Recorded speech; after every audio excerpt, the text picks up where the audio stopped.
नमस्कार दोस्तों, एक बार फिर से हमारे YouTube चैनल में आपका दिल से स्वागत है। दोस्तों, तथागत गौतम बुद्ध कहते हैं, काम वासना मानव की सबसे बड़ी दुर्बलता है। जिन 3 तृष्णाओं के कारण वह भवनेत्री में बंधा रहता है, उसमें काम तृष्णा प्रथम है, मतलब प्रमुख है। माता पिता के काम संभोग से मानव की उत्पत्ति होती है। अतः अंतर्मन की गहराइयों तक काम भोग का प्रभाव छाया रहता है। इसके अतिरिक्त अनेक जन्मों के संचित स्वयं अपने काम संस्कार भी साथ चलते ही हैं। अतः मुक्ति के पथ पर चलने वाले व्यक्ति के लिए काम भोग के संस्कारों से छुटकारा पाना बहुत कठिन होता है। बुद्ध कहते हैं, विपश्यन करनी ना आए तो असंभव ही हो जाता है। काम वासनाओं से छुटकारा पाकर कोई व्यक्ति ब्रह्मचर्य का जीवन जीना चाहता है, परंतु बार बार मन में वासना के तूफान उठते हैं और उसे व्याकुल बनाते हैं। कहीं ब्रह्मचर्य भंग न हो जाए, इसलिए वह कठोरता पूर्वक वासनाओं का दमन करता है और परिणामतः अपने भीतर तनाव की ग्रंथियां बांधता है। दमन द्वारा वासनाओं से मुक्ति मिलती नहीं, भीतर ही भीतर वासना उमड़ती कुलबुलाती रहती है और मन को मोहती रहती है। या दमन द्वारा ब्रह्मचर्य पालने वाला कोई विश्वामित्र जैसा साधक, मेनका जैसी अप्सरा की रूप माधुरी पर फिसल जाता है तो आत्मगालीन, आत्मक्षोभ और आत्मग्रह से भर उठता है। ऐसा होने पर अपराध की ग्रंथियां बांध बांध कर अपनी व्याकुलता को और बढ़ाता है।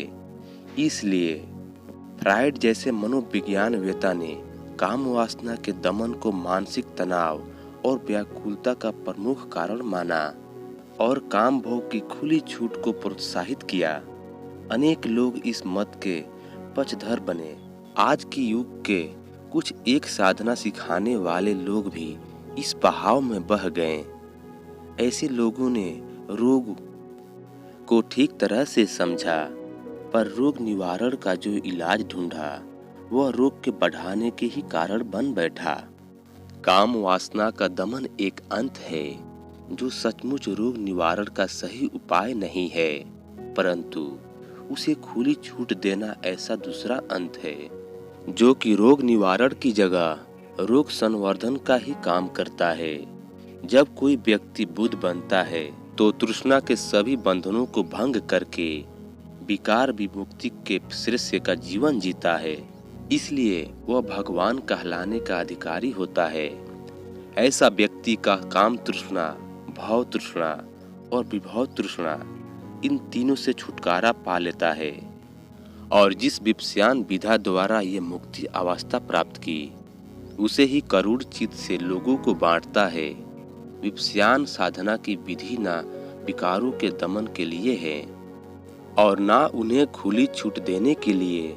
विपश्यन विधि इन दोनों अतियों के बीच का मध्यम मंगल मार्ग है जो जागे हुए विकार को साझी भाव से देखना सिखाती है, जिससे कि अंतर्मन की गहराइयों में दबे हुए काम विकारों को भी जड़ से उखाड़ना का काम शुरू कर देता है। कुशल विपश्यी साधक समय पाकर इस विधि में पारंगत होता है और काम विकारों का सर्वथा उन्मूलन कर लेता है और सहज भाव से ब्रह्मचर्य का पालन करने लगता है।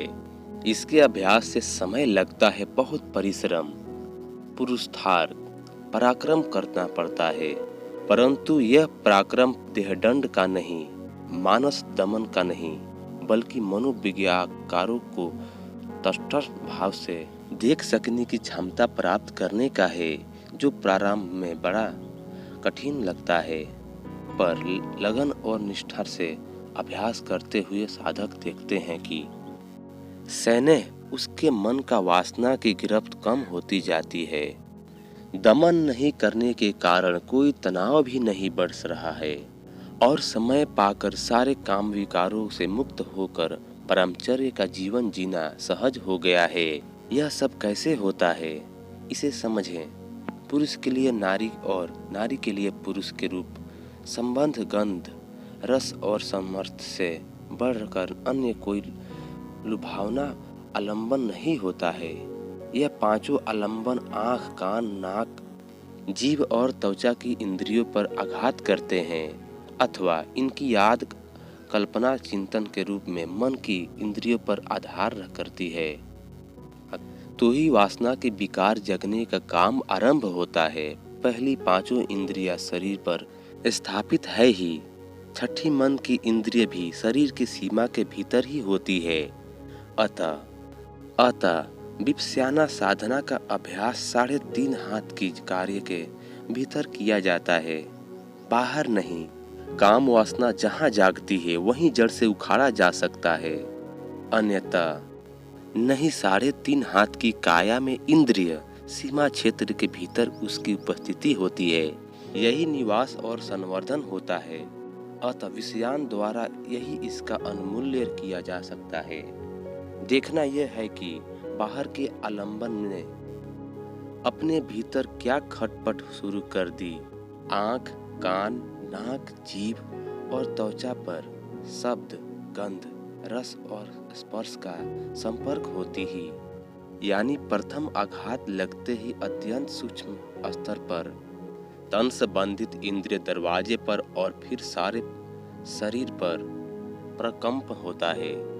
फस्प पश्चात देवना स्पर्श होते ही संदेवना होती है, जैसे कौनसे से बर्तन को छू लेने से उसके झंकार की तरंगे उठती है।